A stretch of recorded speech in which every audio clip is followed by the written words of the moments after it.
Let's move on now to our next, which is the great news, our next fabulous speaker, who says, we live in a time of change, so it is time for change. And her vision is to empower the next generation of young girls who will find and need much needed role models to change. She is the CEO and founder of the Female Innovators Club. She has experience in politics. She studied politics, philosophy, and sociology, and has lots of experience in her business career as a communication consultant. If you would like to set the world on fire, if you want to look at implementing some disruptive ideas and innovation ideas, you're going to enjoy the next speaker. If you would like to find out how you can empower the voices of female innovators around the world, you will really enjoy hearing about her new platform and what she has to offer you. Can you please give a big round of applause to our next speaker, Wilma Haeusler, everybody! Big round of applause as she comes up on stage. Big round of applause. I can't hear you. Thank you, Wilma.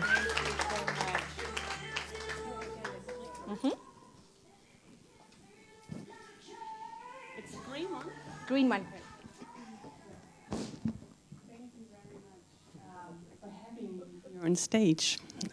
We've heard so many wonderful stories yesterday. We've heard so many wonderful stories yesterday that were inspiring, and they were told by women that live today. I want to take you to a little journey to where it all started, where the women's movement, at least in Europe, all started. And I want to take you through this journey and show you where we are at the moment and why I think, personally, we still need a Female Innovators Club. So let the journey begin. It begins with Simone de Beauvoir. You've heard I've studied philosophy, and she was a great philosopher in France, actually.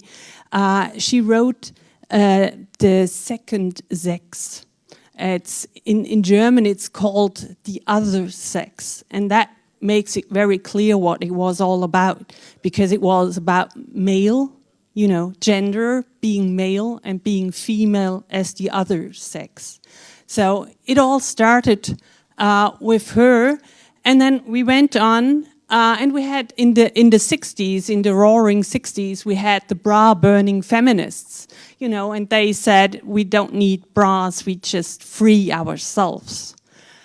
Today we live in a world where, at least in Germany, we have a chancellor for now 14 years, and she's been considered to be the most powerful woman in the world, actually.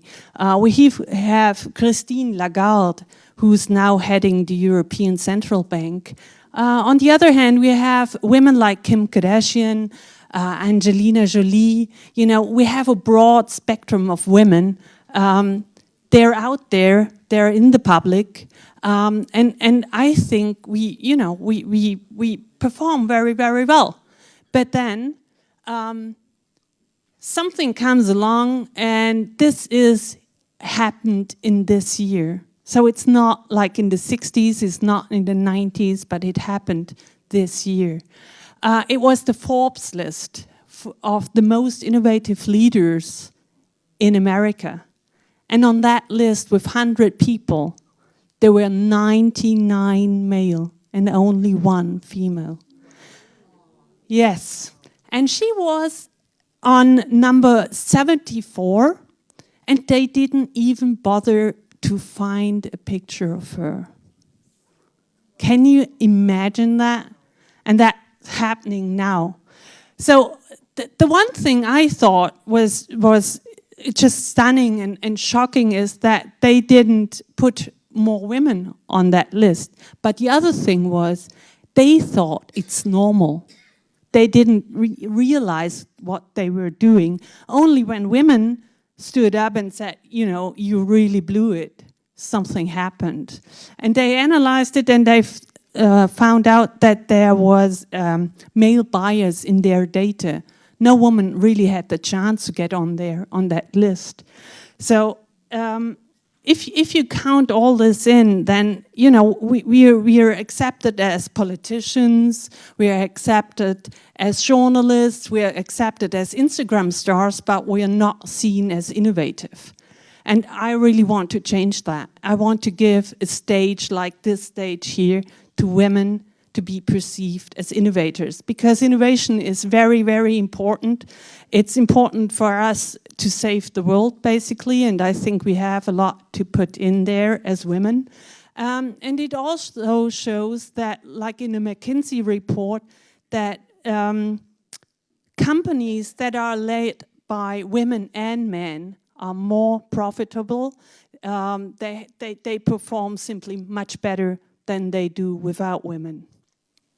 So what, to put this all together is I want to I founded a Females Innovators Club, which is a gathering of like-minded women. So we give women a voice that are innovative. I interviewed one woman, and she said, you know, we're the silent innovators. We are not known. They didn't even put a picture for us.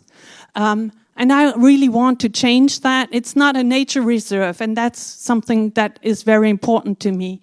It's, you know, we are 50% of the population, so we should have a voice, and our perspective on problems is very, very important.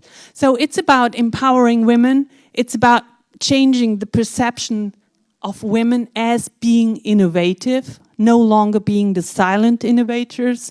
It's about becoming a role model for girls so that they ask us, you know, why do you need such a club anyways?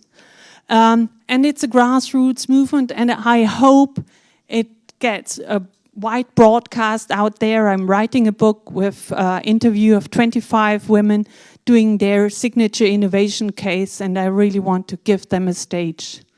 Thank you very much for your interest.